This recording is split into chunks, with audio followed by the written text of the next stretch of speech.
Hello बच्चों। तो आज हम पढ़ने जा रहे हैं जवाहर नवोदय विद्यालय एंट्रेंस एग्जाम यानी कि जवाहर नवोदय प्रवेश परीक्षा कक्षा 9 की यानी कि क्लास 9 की पहली चैप्टर जिसका नाम है क्रॉप प्रोडक्शन एंड मैनेजमेंट। और ये जो हमारा चैप्टर है बहुत ही ज़्यादा इम्पोर्टेंट चैप्टर है। हमारे एंट्रेंस एग्जाम के लिए बहुत ही महत्वपूर्ण चैप्टर है, क्योंकि इस चैप्टर से कम हमारा एक या दो सवाल तो आते ही रहता है। और मैं आपको बता दूं कि इस चैप्टर को हम किस तरह से आपको पढ़ाएंगे। तो देखिए, सबसे पहले मैं आपको बता दूं कि इस चैप्टर का जो भी नोट्स होगा उस नोट्स का पीडीएफ का मैं लिंक आपको नीचे कमेंट सेक्शन या इस वीडियो के डिस्क्रिप्शन बॉक्स में दे दूंगा। और देखिए बच्चों, इस चैप्टर के लास्ट में मैंने 50 ऑब्जेक्टिव 50 ऑब्जेक्टिव क्वेश्चन मैं आप लोगों के लिए बना के रखा हूँ, जिसमें से कुछ ऑब्जेक्टिव क्वेश्चन मैं लाइव यहाँ पे आपके सामने लाइव कराऊंगा और कुछ ऑब्जेक्टिव क्वेश्चन मैं आपको होमवर्क के तौर पे आपको दे दूंगा। और बच्चों, मैं आपको बता दूंगी, ये जो अभी हम जो पढ़ने जा रहे हैं इसमें मैं आपको हिंदी इंग्लिश दोनों भाषा में पढ़ाने का कोशिश करूंगा। लेकिन आपको बच्चों, अगर खासकर हिंदी भाषा में आपको इस चैप्टर को पढ़ना है तो आप हमारे व्हाट्सएप नंबर पे कॉल तो नहीं कर सकते हैं। आप उस पे मैसेज करके आप लिंक देख सकते हैं, या अगर आपको इसका हिंदी पढ़ना है, इस चैप्टर का हिंदी वर्जन पढ़ना है, तो आप नीचे कमेंट सेक्शन या डिस्क्रिप्शन बॉक्स में आप इसका लिंक मैंने दे दिया है, आप वहां से देख सकते हैं। तो चलिए अब हम स्टार्ट करते हैं अपना चैप्टर। तो देखिए बच्चों, इस चैप्टर में हम सबसे पहले हम क्या क्या पढ़ेंगे, कौन कौन सा टॉपिक हम कवर करेंगे, वो हम देख लेते हैं। तो देखिए, सबसे पहले हम पढ़ेंगे कि क्रॉप क्या होता है, और फिर हम पढ़ेंगे क्रॉप के टाइप्स यानी कि क्रॉप कितने प्रकार के होते हैं। और क्रॉप के टाइप्स में बच्चों हम 3 टाइप्स के क्रॉप पढ़ेंगे। और ये जो हमारा क्रॉप का टाइप्स है बच्चों, ये बहुत ही ज़्यादा इम्पोर्टेंट है, क्योंकि ये जो क्रॉप के टाइप्स है, इस चैप्टर का 70% भाग यानी कि 70% क्वेश्चन इसी 3 चीज से आता है, रबी क्रॉप से, खरीफ क्रॉप से और जायद क्रॉप से। अब देखिए, अब हम पढ़ेंगे बेसिक स्टेप ऑफ एग्रीकल्चर, यानी कि अगर हम कृषि कर रहे हैं, यानी कि अगर हम किसी चीज का एग्रीकल्चर कर रहे हैं तो हमको किस किस स्टेप से गुजरना पड़ता है। तो देखिए, सबसे पहले हमको प्रिपरेशन ऑफ सॉइल यानी कि हमको सॉइल को अच्छा से तैयार करना पड़ता है। फिर हमको सोइंग करना पड़ता है। सोइंग मतलब होता है कि हमको उस खेत में बीज डालना पड़ता है। फिर हम एडिंग मैन्योर एंड फर्टिलाइजर, मतलब कि हम फर्टिलाइजर और मैन्योर ऐड करते हैं ताकि हमारा जो फसल हो वो जल्दी से बढ़े। फिर हम पढ़ेंगे difference between manure and fertilizer. ये दोनों बहुत ही अलग अलग चीज है, इसलिए हम इसका डिफरेंस पढ़ेंगे।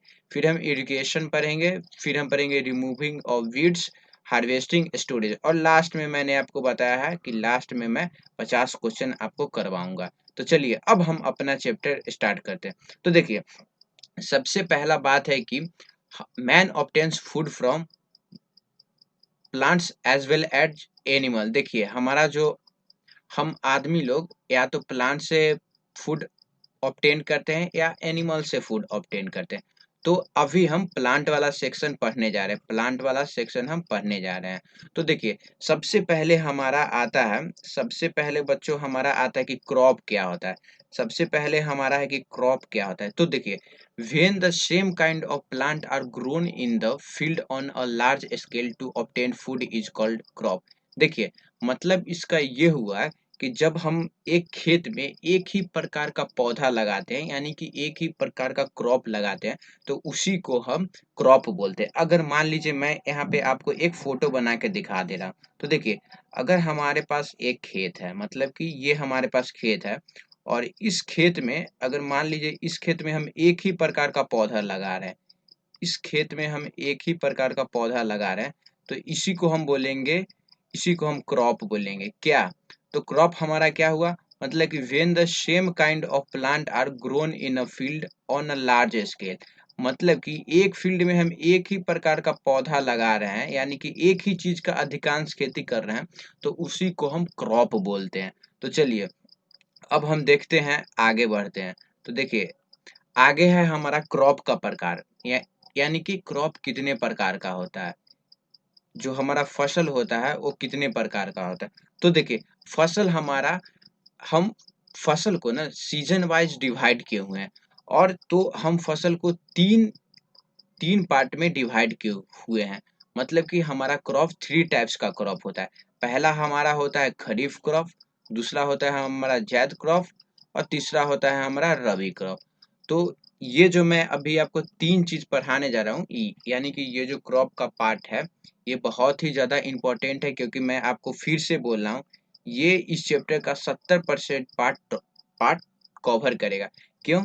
क्योंकि इस चैप्टर में इस टॉपिक से ही अधिकांश क्वेश्चन आते हैं और ये जो भी चीज है मैं आपको बहुत ही ज्यादा डिटेल में समझाऊंगा। तो देखिए सबसे पहले हम पढ़ते हैं कि खरीफ क्रॉप क्या होता है। खरीफ क्रॉप होता क्या है? तो देखिए खरीफ क्रॉप को हम मानसून क्रॉप भी बोलते हैं और रेनी क्रॉप भी बोलते हैं। क्यों? देखिए मानसून क्रॉप और रेनी क्रॉप हम इसीलिए बोलते हैं क्योंकि ये जो खरीफ क्रॉप है ना उसको उगने के लिए कि यानी कि उसको ग्रोथ होने के लिए बहुत सारा पानी का जरूरत पड़ता है। यानी कि kharif crop needs a large amount of water, यानी कि वो उसको ग्रोथ के लिए लार्ज अमाउंट ऑफ वाटर की जरूरत पड़ती है। तो लार्ज अमाउंट ऑफ वाटर हमारा किस सीजन में मिलता है? तो वो हमारा रेनी सीजन में मिलता है। और इसको मानसून क्रॉप इसलिए बोलते हैं क्योंकि खरीफ क्रॉप को हम फर्स्ट मानसून से पहले बो देते हैं। तो चलिए अब हम पढ़ते हैं कि क्या होता है। तो देखिए the crop which are grown in rainy season is called kharif crop, यानी कि मैंने आपको पहले ही बताया जो क्रॉप जिस क्रॉप को हम रेनी सीजन में बोते हैं उसी को हम क्या बोलते हैं? उसको हम खरीफ क्रॉप बोलते हैं। अब देखिए kharif crop The Kharif season differ in every state of the country, but it's generally from June to September। देखिए हर एक स्टेट में, देखिए भारत एक बहुत बड़ा देश है, उसमें बहुत सारा स्टेट है। तो और बहुत ज्यादा स्टेट है, तो सब सब स्टेट में अलग अलग वर्षा होती है। यानी कि अलग अलग स्टेट में अलग अलग अमाउंट ऑफ वाटर होता है। तो उसी के हिसाब से खरीफ क्रॉप कुछ इधर उधर डिफरेंस हो जाता है, यानी कि सोइंग सीजन में। लेकिन जनरली हम जून से सितंबर तक उसको ड्यूरेशन उसका रहता है। तो चलिए अब हम देखते हैं कि kharif crop we sown the crop at the beginning of the first monsoon, यानी कि अराउंड जून में हम इसको ये जो हमारा खरीफ क्रॉप होती है उसकी बीज को हम जून के महीने में रोपते हैं, यानी कि खेत में उसको डालते हैं। और हम उसको कटाई कब करते हैं? कटाई मतलब कि हार्वेस्ट कब करते हैं? तो हम उसको हार्वेस्ट करते हैं सितंबर और अक्टूबर के बीच में। अब देखिए अब हम देख लेते हैं खरीफ क्रॉप का उदाहरण, यानी कि एग्जाम्पल ऑफ खरीफ क्रॉप। तो देखिए खरीफ क्रॉप का एग्जाम्पल हमारा हो गया, सबसे पहले हमारा राइस हो गया, मेज हो गया, बाजरा हो गया, रागी हो गया, सोयाबीन हो गया, ग्राउंड नट्स हो गया और कॉटन। तो देखिए यहाँ पे हमारा राइस यानी कि चावल का अगर हम खेती करते हैं तो चावल का खेती करने के लिए हम लोगों को बहुत सारा पानी की जरूरत होती है। यानी कि चावल का खेती करने के लिए हमें लार्ज अमाउंट ऑफ वाटर की नीड होती है। लार्ज अमाउंट ऑफ वाटर की नीड होती है, इसलिए हम इसको रेनी सीजन से थोड़ा दिन पहले बो देते हैं। यानी कि हम उसको जून में सोइंग करते हैं इस फसल का। और हार्वेस्ट कब करते हैं? जब बारिश खत्म हो जाती है, यानी कि सितंबर और अक्टूबर के बीच में। अब चलिए अब हम रबी क्रॉप के बारे में पढ़ते हैं। तो देखिए रबी क्रॉप क्या होता है? तो देखिए रबी क्रॉप मतलब कि जो क्रॉप हम खरीफ क्रॉप के बाद में रोपते हैं, यानी कि ठंड के मौसम में जिस क्रॉप को हम रोपते हैं उसी को हम रबी क्रॉप बोलते हैं। यानी कि the crop grown in the winter season are called rabi crop, यानी कि रबी क्रॉप हमारा विंटर सीजन में उगता है। अब देखिए the sowing of rabi crop begin at the beginning of the winter season, यानी कि इस फसल को उगने के लिए यानी कि ठंडी हवा की जरूरत होती है, इसलिए हम विंटर के बिगिनिंग से पहले थोड़ा सा रोप देते हैं। यानी कि हम इसको अक्टूबर और नवंबर के बीच में हम रबी क्रॉप को रोपते हैं। और देखिए अब हम हार्वेस्ट इसको करते हैं। हार्वेस्ट हम इसको मार्च और अप्रैल के बीच में हार्वेस्ट करते हैं। अब देखिए अब हम पढ़ते हैं कि हमारा जो रबी क्रॉप होता है उसका एग्जाम्पल कौन कौन सा क्रॉप है जो रबी क्रॉप का एग्जाम्पल है। तो देखिए गेहूं यानी कि वीट हो गया, मस्टर्ड हो गया, ग्रीन पीस हो गया, मस्टर्ड, तो ये जो भी चीज है ये हमारा रबी क्रॉप है। यानी कि इनके ग्रोथ के लिए विंटर सीजन की नीड होती है। यानी कि ये हमारा विंटर सीजन में उगते हैं। और इनको हम सीड हम इनका कब डालते हैं? इनका सीड हम अक्टूबर और नवंबर के बीच में डालते हैं। और अक्टूबर और नवंबर के बीच में हम इसका सीड डालते हैं और हार्वेस्ट इनको हम कब करते हैं? हार्वेस्ट हम इनको करते हैं मार्च और अप्रैल के बीच में। क्यों? क्योंकि मार्च और अप्रैल के बीच में हमारा ठंड का मौसम खत्म हो जाता है। तो चलिए अब हम पढ़ते हैं जैद क्रॉप के बारे में। तो यहाँ पे सबसे पहले हम देख लेते हैं कि खरीफ क्रॉप और रबी क्रॉप के डिफरेंस के बारे में। और ये जो हमारा टेबल है, ये टेबल मैं आपको बोलूंगा कि इस टेबल को आप प्लीज नोट्स कर लीजिएगा, क्योंकि ये टेबल यानी कि ये जो टॉपिक है हमारा इस चैप्टर का 70% चीज कवर करता है। और इसी से हमारा क्वेश्चन आते रहते हैं। यानी कि ये जो टॉपिक है हमारा VVI यानी कि वेरी वेरी इंपॉर्टेंट चैप्टर है। तो चलिए अब हम पढ़ लेते हैं दोनों का डिफरेंस क्या होता है।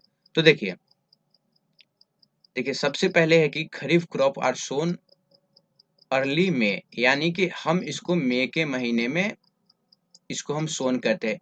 यानी कि अगर हमको खरीफ क्रॉप का खेती करना है तो हम उसकी जो बीज होती है वो खेत में हम फर्स्ट मानसून से थोड़ा सा पहले डालते हैं। वहीं पे खरीफ क्रॉप को की सीड्स को हम मिड नवंबर में डालते हैं। यानी कि आप अक्टूबर नवंबर भी ले सकते हैं।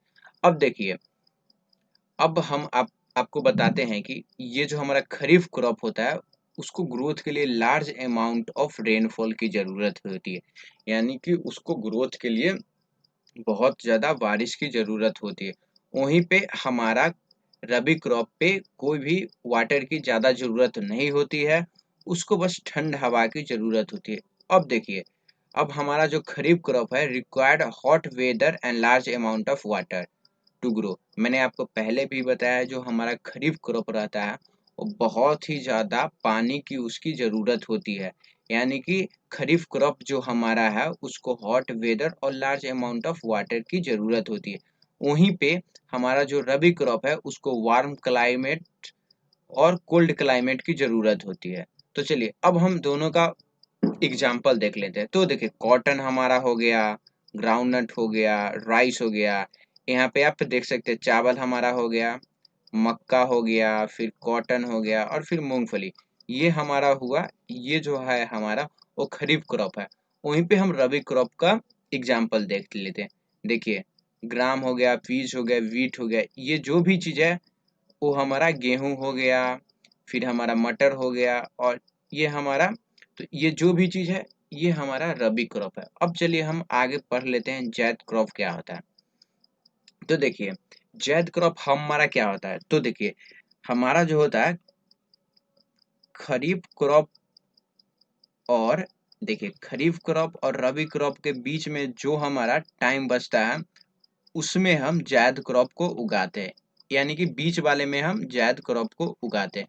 यानी कि द क्रॉप बीच are grown between kharif crop and rabi crop are called zaid crop. देखिए तो हमारा जायद क्रॉप उगता कब है? यानी कि वो हमारा मार्च से जून के बीच में इसका ड्यूरेशन है।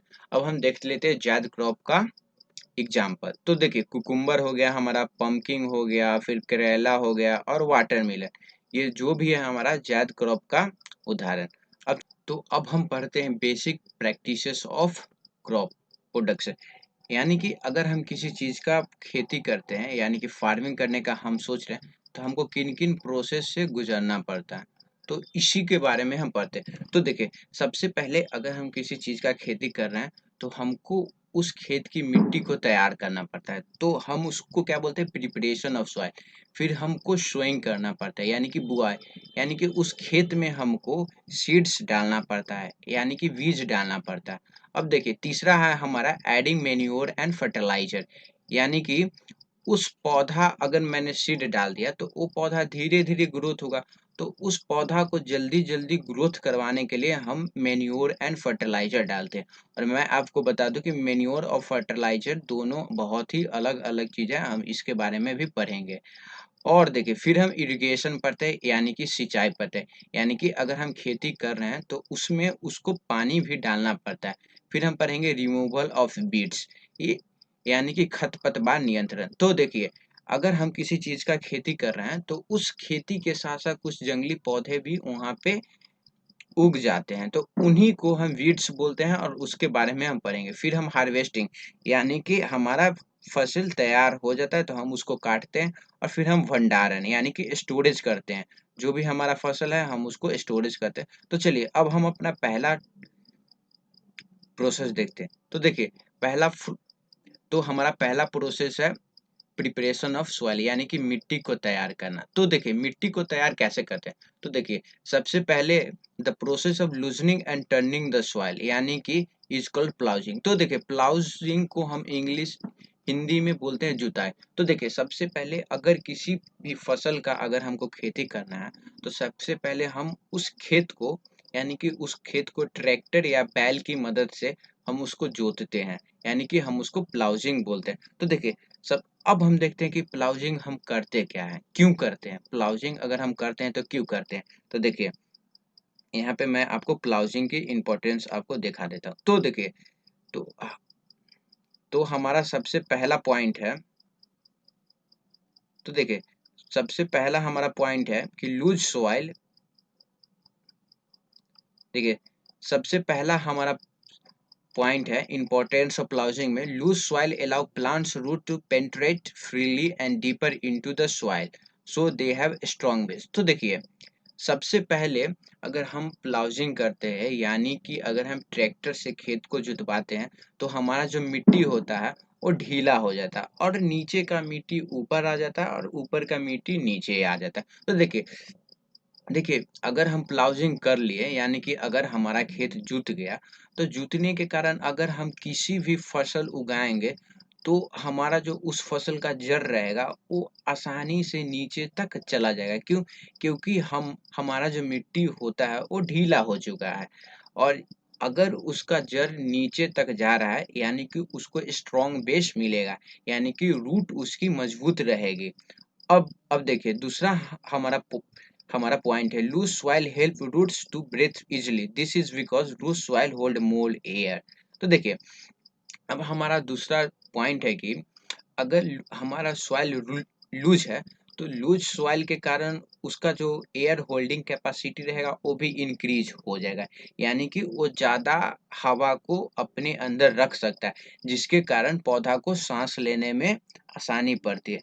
अब देखिए loose soil allow the growth of worm and microbes which add humus to the soil. तो देखिए वार्म और मैक्रोब्स, तो देखिए हमारा जो मिट्टी रहता है तो मिट्टी के खेत में कुछ वार्म, यानी कि अर्थवार्म रहता है, और कुछ छोटे मोटे जीव जंतु रहते हैं वो भी हमारे मिट्टी के अंदर रहते हैं।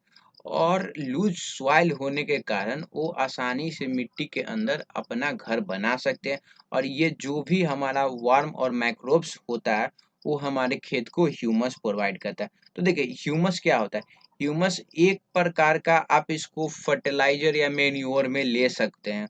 अब देखिए प्लाउजिंग ऑल्सो अपरूट्स द वीड्स। तो देखिए अगर हम खेत अगर हम खेत की जुताई करते हैं तो उसमें जो हमारा कुछ अनवांटेड प्लांट जन्म ले लेते हैं तो वो हमारा ट्रैक्टर के हल से उखड़ जाता है, ट्रैक्टर से हल से उखड़ जाता है।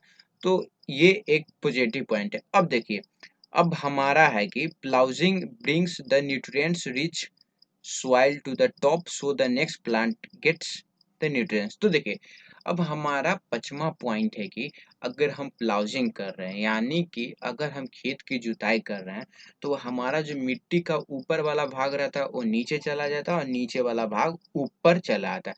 तो इसके कारण यानी कि हमारा जो नीचे जो न्यूट्रिएंट रिच सॉइल रहता है वो टॉप पे चला जाता है, जिसके कारण अगर हम नेक्स्ट टाइम खेती करते हैं तो हमें बहुत ही ज्यादा आसानी, वो पौधा को बहुत ही ज़्यादा आसानी से न्यूट्रिएंट्स मिल जाता है। अब देखिए अब हम दूसरे प्रोसेस पे बढ़ते हैं। तो देखिए दूसरा प्रोसेस है हमारा सोइंग, यानी कि बुआई।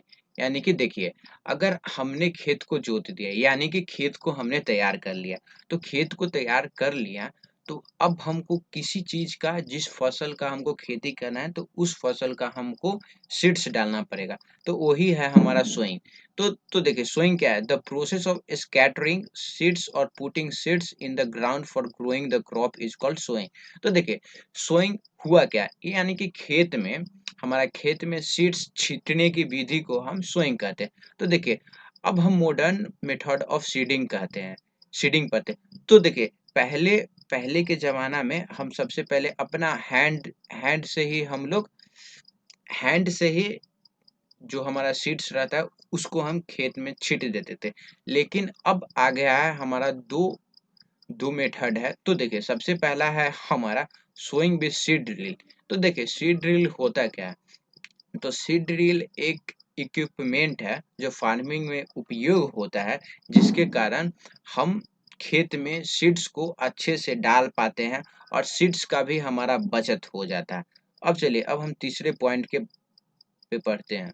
तो देखिए अब हमारा है एडिंग मेन्योर एंड फर्टिलाइजर। तो देखिए यहाँ पे अब हम पढ़ेंगे मेन्योर एंड फर्टिलाइजर क्या। तो देखिए देखिए मेन्योर एंड फर्टिलाइजर मैं आपको पढ़ाने जा रहा। तो देखिए मैंने अब हमने सीड्स डाल दिया है अपने खेत में, तो वो हमारा खेत धीरे धीरे, जो उस खेत का क्रॉप रहेगा वो धीरे धीरे ग्रोथ होगा उसका, यानी कि हमारा क्रॉप बढ़ेगा। तो उस क्रॉप को बढ़ने के साथ साथ उसको कुछ न्यूट्रिएंट्स की जरूरत होती है, और उस न्यूट्रिएंट्स को हम फुलफिल करते हैं मेन्योर और फर्टिलाइजर दे के। तो देखिए अब हम देखते हैं कि हम क्यों मेन्योर और फर्टिलाइजर देते हैं।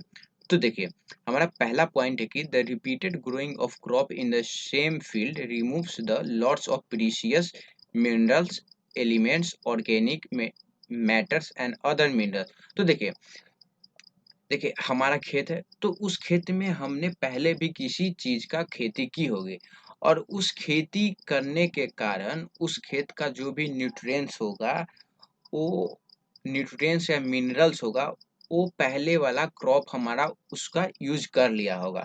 तो अभी जो हमने खेत में जो अपना नया क्रॉप रोपा है, यानी कि क्रॉप हमने डालने की कोशिश की है, तो उसको ग्रोथ के लिए भी हमें मैन्योर और फर्टिलाइजर देना पड़ता है। तो देखिए तो है हमारा the deficiency of plants nutrition organic matter in the soil is made by adding manure and fertilizer. तो देखिए जो हमारा ऑर्गेनिक मैटर मिनरल्स जो रहता है वो खत्म हो जाता है, तो उसके लिए हम उसका जो डिफिशियंसी को हम फर्टिलाइजर और मैन्योर दे के कम करते हैं। तो देखिए अब हम पढ़ते हैं कि मैन्योर क्या होता है। मैन्योर, तो manure is a natural substance which obtain by the decomposition of animal waste like cow dung, human waste and plant residue, which supply essential element and humus to the soil to make it more fertile. तो देखिए manure हमारा क्या होता है? Manure हमारा होता है वो नेचुरल सब्सटेंस होता है। नेचुरल सब्सटेंस क्यों होता है? क्योंकि वो हमारा एनिमल वेस्ट से बनता है, प्लांट रेसिड्यूज से बनता है, या ह्यूमन वेस्ट से बनता है। तो देखिए मेन्योर का मैं उदाहरण आपको दे देता हूँ। तो देखिए काउडंग, काउडंग जिसे हम हिंदी में गोबर बोलते हैं, वो भी हमारा एक प्रकार का मेन्योर है। क्यों? क्योंकि अगर आप गांव में रहते हैं या आपने कभी सुना होगा कि हमारे जो किसान होते हैं वो अपने खेत में गोबर छींटते हैं, यानी कि काव डंग छींटते हैं। क्यों? क्योंकि ये जो हमारा रहता है वो हमारे सॉइल को मिनरल्स प्रोवाइड करता है और ह्यूमस प्रोवाइड करता है। अब देखिए केमिकल फर्टिलाइजर क्या होता है। तो देखिए chemical fertilizer, a chemical fertilizer is a salt or organic compound containing the necessary plants nutrients like nitrogen, phosphorus और potassium to make the soil more fertile. तो देखिए केमिकल फर्टिलाइजर हमारा होता क्या है? तो देखिए केमिकल फर्टिलाइजर हमारा एक मैन मेड थिंग्स है, यानी कि हम उसको फैक्ट्रीज में बनाते हैं। क्यों? क्योंकि वो हमारा केमिकल से बनता है, यानी कि और हमारा केमिकल फर्टिलाइजर करता क्या है? वो हमारा प्लांट्स न्यूट्रिएंट्स प्रोवाइड करता है, यानी कि नाइट्रोजन प्लांट्स की जरूरत रहती है, फास्फोरस जरूरत रहता है, पोटासियम, तो यही हमारा केमिकल फर्टिलाइजर होता है। तो यहाँ पे आपको ध्यान देने वाली बात ये है कि हमारा जो मेन्योर रहता है वो नेचुरल सब्सटेंस रहता है और हमारा जो केमिकल फर्टिलाइजर रहता है वो मैन मेड थिंग्स रहता है। तो चलिए अब हम आगे देखते हैं इन दोनों के डिफरेंस के बारे में। तो देखिए, तो यहाँ पे हमने देखा कि तो यहाँ पे हम देख लेते हैं कि फर्टिलाइजर का फर्टिलाइजर जो हमारा केमिकल फर्टिलाइजर रहता है उसका एग्जाम्पल क्या क्या रहता है। तो देखिए, यूरिया हमारा हो गया, अमोनियम सल्फेट हो गया, पोटास हो गया और एनपीके। तो देखिए, एनपीके में हमारा एन से होता है नाइट्रोजन और पी से हमारा होता है फास्फोरस और फिर पी से होता है हमारा पोटासियम। तो ये जो भी चीज है ये हमारा केमिकल फर्टिलाइजर का नाम है। ये आपको थोड़ा सा ध्यान में रखना है क्योंकि इससे सवाल आ सके।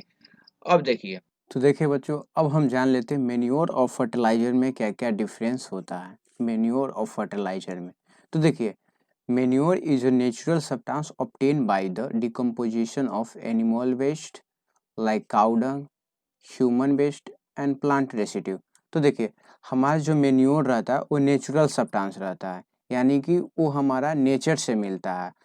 और जो हमारा मेन्योर रहता है वो बनता कैसे है, वो हमारा बनता है decomposition of animal waste like cow dung, human waste और प्लांट रेसिड्यू से बनता है।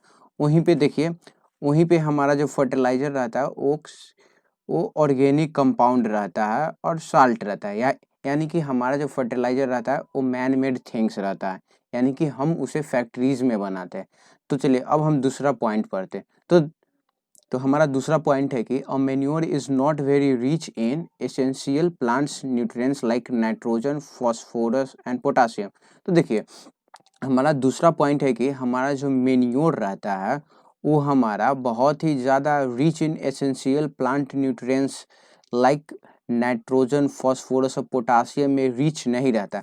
वहीं पे हमारा जो वहीं पे जो हमारा फर्टिलाइजर रहता है, fertilizer are very rich in plants nutrients like nitrogen, phosphorus and potassium. तो देखिए, हमारा जो फर्टिलाइजर रहता है वो हमारा प्लांट्स न्यूट्रिएंट्स, यानी कि प्लांट्स न्यूट्रिएंट्स हुआ क्या, नाइट्रोजन, फास्फोरस और पोटासियम।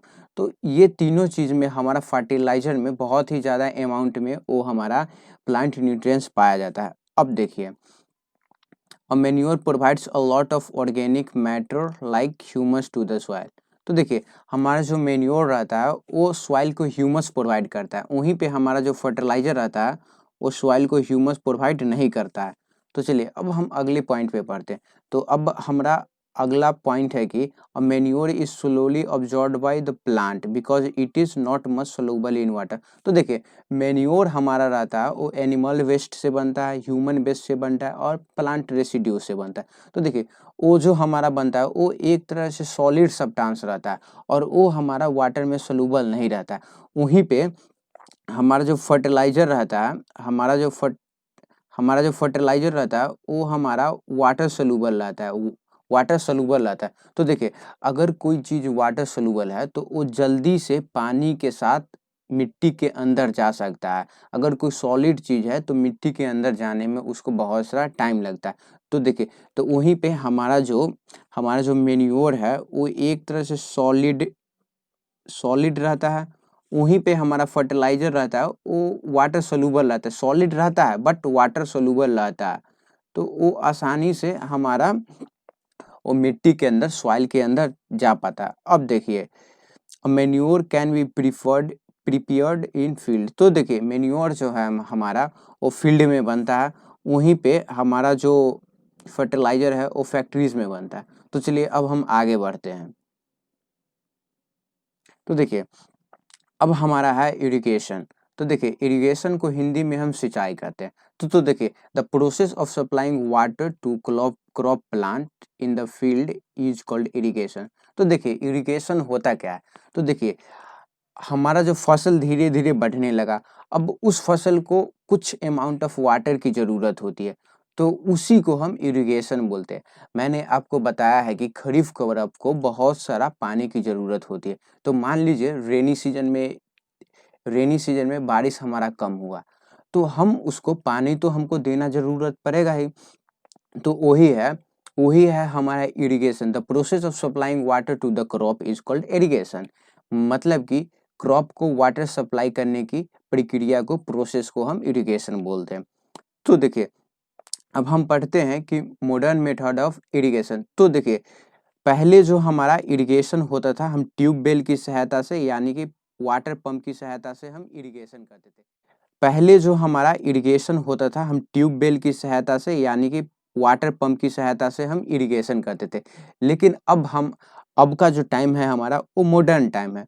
तो मॉडर्न टाइम में हमारे पास 2 ऐसे मेथड हैं जिसके द्वारा हम इरिगेशन करते हैं। तो पहला है हमारा स्प्रिंकल सिस्टम और दूसरा है हमारा ड्रिप सिस्टम। तो चलिए अब हम देख लेते हैं दोनों होता क्या है। तो देखिए अब हम पढ़ते हैं कि हमारा स्प्रिंकल सिस्टम क्या होता है। स्प्रिंकल सिस्टम क्या होता है? तो देखिए स्प्रिंकल सिस्टम में अगर मान लीजिए हमारा एक खेत है, यहाँ पे मैं आपको खेत बनाने का कोशिश कर रहा हूँ। देखिए यहाँ पे हमारे पास खेत है, तो यहाँ पे हमारा एक पाइपलाइन गया हुआ रहता है।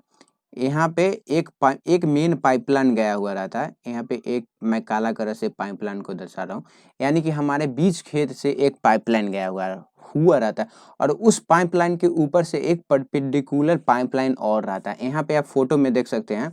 यहाँ पे देखिए, यहाँ पे आप फोटो में देख रहे हैं कि एक हमारे पास मेन पाइपलाइन है, ये हमारा मेन पाइपलाइन है और इस पाइपलाइन के ऊपर से ये एक पाइपलाइन गया हुआ है और इस पाइपलाइन के ऊपर में एक नोजल रहता है। ये नोजल जैसे जैसे नचता है वैसे वैसे पानी खेत में जाते रहता है। तो इसी को हम बोलते हैं स्प्रिंकल सिस्टम। तो चलिए अब हम देखते हैं कि ड्रिप सिस्टम क्या होता है। ड्रिप सिस्टम क्या होता है?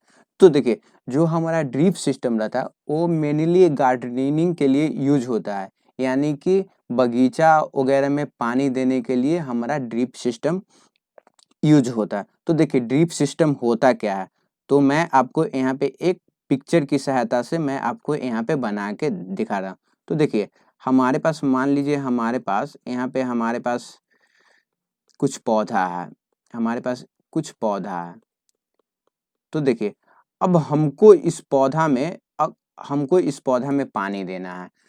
तो मान लीजिए तो ड्रिप सिस्टम में हमारा होता क्या है? तो देखिए ड्रिप सिस्टम में एक पाइपलाइन गया हुआ रहता है और उस पाइपलाइन से एक छोटा-छोटा पाइप गया हुआ रहता है हर एक पौधा के तरफ। हर एक पौधा के लिए अलग-अलग पाइपलाइन रहता है और जब इस पाइपलाइन में मेन पाइपलाइन में वाटर आता है यानी कि पानी आता है, तो इस पाइपलाइन में भी ड्रॉप ड्रॉप से पानी जाता है। इस पाइपलाइन में भी ड्रॉप ड्रॉप से पानी जाता है।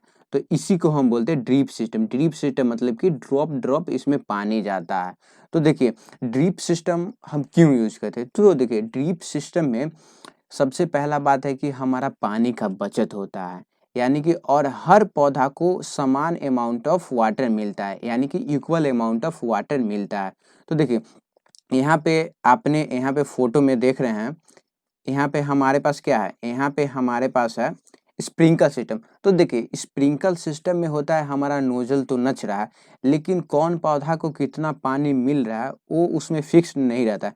वहीं पे हमारा जो ड्रिप सिस्टम रहता है उसमें same amount of water her plant को मिलता है और हमारा वाटर भी सेव हो जाता है, यानी कि ये जो हमारा रहता है वाटर सेव हो जाता है। तो चलिए अब हम अपना पढ़ते हैं। तो देखिए अब हम पढ़ते हैं रिमूवल ऑफ वीड्स। तो देखिए तो वीड्स क्या होता है? तो देखिए वीड्स हमारा देखिए अगर हम किसी भी चीज़ का खेती करते हैं तो कुछ ऐसे प्लांट होते हैं नेचुरली जो खुद अपने आप उस क्रॉप के साथ उग जाते हैं, यानी कि वो ग्रोथ उनका भी होने लगता है, तो उन्हीं को हम बोलते हैं वीड्स। तो देखिए तो वीड्स क्या होता है? द अनवांटेड प्लांट्स और wild plants which grown along with cultivated crop, यानी कि जो हम क्रॉप का कल्टीवेशन कर रहे हैं उसके साथ जो वाइल्ड और अनवांटेड प्लांट ग्रो हो रहे हैं उन्हीं को हम क्या बोलते हैं? उन्हीं को बोलते हैं हम वीड्स। तो देखिए यहाँ पे मैंने वीड्स का कुछ एग्जाम्पल आपको दिया है। देखिए वाइल्ड ओट्स हो गया, ग्रास हो गया, फिर गोस फूट जिसको हम बथुआ बोलते हैं। तो देखिए अब हम पढ़ते हैं कि हम वीड्स पे कंट्रोल कैसे पाते हैं, यानी कि हम वीड्स को अपने खेत से कैसे हटाते हैं। तो देखिए बीट्स को हम तो सबसे पहले हम उसको हाथ से भी उखाड़ के फेंक देते हैं, यानी कि हमारे जो किसान लोग होते हैं वो उनको पता रहता है कि कौन सा जो पौधा है वो कौन सा पौधा हमारा वीड्स है, तो इसीलिए वो उसको खुद से उखाड़ के फेंक देते हैं। और देखिए, और हम removal of weeds by using trowel और खुरपा, तो देखिए हम खुरपा का भी उपयोग करते हैं अनवांटेड प्लांट्स को हटाने के लिए। और देखिए, अगर इससे भी नहीं होता है तो destroying the weeds bye spraying special chemical called weedicides. तो देखिए, वीडिसाइड्स हमारा क्या होता है, तो देखिए ये एक केमिकल होता है, वो वीड्स को मारने के लिए होता है, यानी कि वो केमिकल वीड्स को खत्म कर देता है, तो इसी को हम वीडिसाइड कहते हैं। आप इसको थोड़ा सा ध्यान में रखिएगा। तो चलिए अब हम आगे देखते हैं। तो देखिए, अब हमारा होता है हार्वेस्टिंग। तो देखिए, अब हमारा जो क्रॉप है जो हमने लगाया था वो क्रॉप हमारा मैच्योर हो चुका है, तो हम उस क्रॉप को काटेंगे, तो उसी को हम बोलते हैं हार्वेस्टिंग। तो यहाँ पे आप खुद डिफिनीशन देख सकते हैं, the cutting and gathering of mature food crop is called harvesting. तो देखिए इसी को हम हार्वेस्टिंग बोलते हैं। तो देखिए हार्वेस्टिंग किस चीज से किया जाता है, तो देखिए हार्वेस्टिंग हमारा सिकल से किया जाता है या मशीन से किया जाता है। तो देखिए हम सिकल से भी, यहाँ पे आप सिकल का इमेज देख सकते हैं, ये जो हमारा है ये एक एग्रीकल्चर इक्विपमेंट होता है, इससे हम हार्वेस्टिंग करते हैं यानी कि फसल को काटते हैं। या अभी का आधुनिक यूज में, अभी का मॉडर्न टाइम में हमारे पास कुछ मशीन वगैरह भी आते हैं जिसे हम हार्वेस्टिंग कहते हैं। तो देखिए हार्वेस्टिंग में एक बहुत ही ज़्यादा इम्पोर्टेंट टॉपिक है जिसको हम बोलते हैं थ्रेसिंग। तो देखिए थ्रेसिंग क्या होता है, तो देखिए थ्रेसिंग होता है the process of beating out the grain from the harvested crop. तो देखिए, तो आपको आपको बता देता हूँ, अगर हम चावल का खेती करते हैं तो देखिए चावल की खेती के ऊपर में एक कवर रहता है, एक कवर रहता है हमारा, यहाँ पे आप इमेज में देख सकते हैं, ये कवर हो गया और ये हमारा हो गया राइस।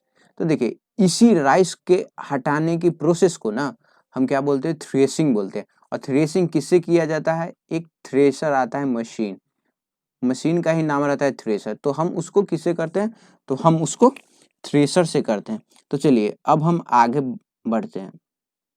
तो देखिए अब हमारा लास्ट टॉपिक है स्टोरेज। तो देखिए हमने अपने फसल यानी कि क्रॉप को कट कर दिया है, तो अब हमको कहीं पे उसको स्टोर करना पड़ेगा, तो उसी को हम बोलते हैं स्टोरेज।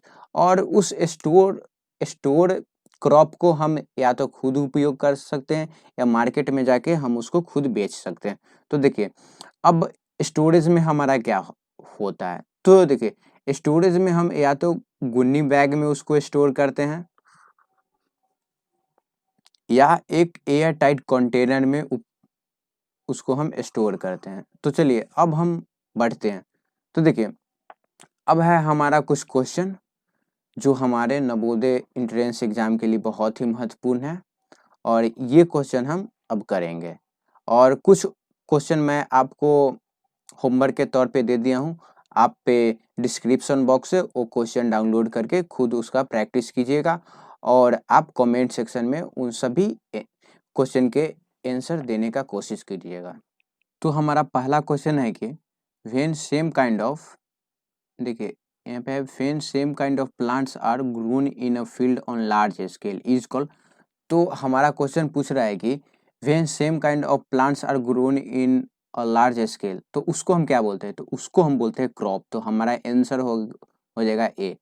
अब देखिए the crop which are grown in rainy season, यानी कि the crop which are grown in rainy season, तो हमारा खरीफ क्रॉप होता है वो हमारा रेनी सीजन में ग्रोन होता है। तो देखिए kharif crop are sown at the beginning of, तो देखिए खरीफ क्रॉप जो हमारा होता है वो फर्स्ट मानसून रेन से पहले बोया जाता है, तो इसका आंसर हो जाएगा हमारा ए, मानसून। तो देखिए seed drill equipment used in the practice of farming, तो देखिए हमारा पूछ रहा है कि सीड ड्रिल इक्विपमेंट है जो हमारा कौन सा फार्मिंग के प्रैक्टिस में यूज होता है, तो सीड ड्रिल से हम बीज की बुआई करते हैं यानी कि सोइंग करते हैं। तो देखिए अब हमारा पांचवा क्वेश्चन है कि urea, ammonium and potash are example of, तो देखिए यूरिया, अमोनियम एंड पोटास हमारा केमिकल फर्टिलाइजर होता है, तो इसका आंसर हमारा हो जाएगा बी। तो चलिए अब हम आगे अपना क्वेश्चन देखते हैं। तो देखिए अब हमारा छठा क्वेश्चन है कि मॉडर्न मेथड ऑफ इरिगेशन। तो देखिए ये है हमारा कि इरिगेशन मैंने आपको बताया था कि the process of supplying water to the plant. तो देखिए तो हमारा पूछ रहा है कि मॉडर्न मेथड ऑफ इरिगेशन होता क्या है।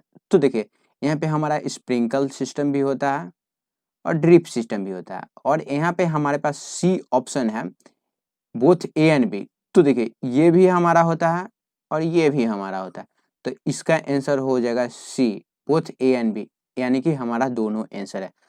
अब देखिए which equipment is used in harvesting. तो देखिए हार्वेस्टिंग में यानी कि फसल को काटने में कौन सी इक्विपमेंट यूज होती है। तो देखिए हमारा जो होता है वो सिकल यूज होता है, और देखिए ये जो प्लाउज होता है ये हमारा प्लाउजिंग में यूज होता है, और ट्यूबवेल हमारा इरिगेशन में यूज होता है, और वहीं पे स्प्रिंकल सिस्टम भी हमारा इरिगेशन में यूज होता है। तो चलिए अब हम अपना आठवां क्वेश्चन देखते हैं।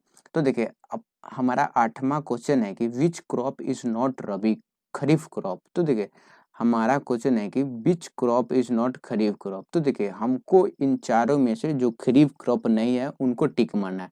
तो देखिए तो हमारा हुआ कि यहाँ पे हमारा राइस खरीफ क्रॉप है, मेज भी खरीफ क्रॉप है, सोयाबीन भी खरीफ क्रॉप है। वहीं पे मस्टर्ड जो है हमारा सरसों वो हमारा है रबी क्रॉप।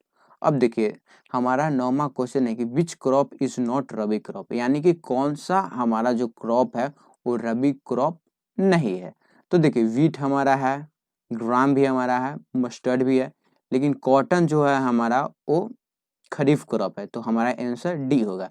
तो तो अब हम अपना 10वां क्वेश्चन देखते हैं। तो देखिए the sowing month of rabi crop. तो देखिए रबी क्रॉप जो हमारा है वो हमारा विंटर सीजन में सोन किया जाता है। तो देखिए तो विंटर सीजन हमारा अक्टूबर से नवंबर के बीच में रहता है, तो ये हमारा हो गया अक्टूबर से नवंबर। तो बच्चों हमने इतना क्वेश्चन कर लिया, और आपसे निवेदन है कि आप इस वीडियो को लाइक करें। अगर आपके घर में या कोई दोस्त तैयारी कर रहा है नवोदय विद्यालय का, तो आप उससे शेयर भी कर सकते हैं, और प्लीज़ प्लीज़ आप इस चैनल को सब्सक्राइब जरूर करें।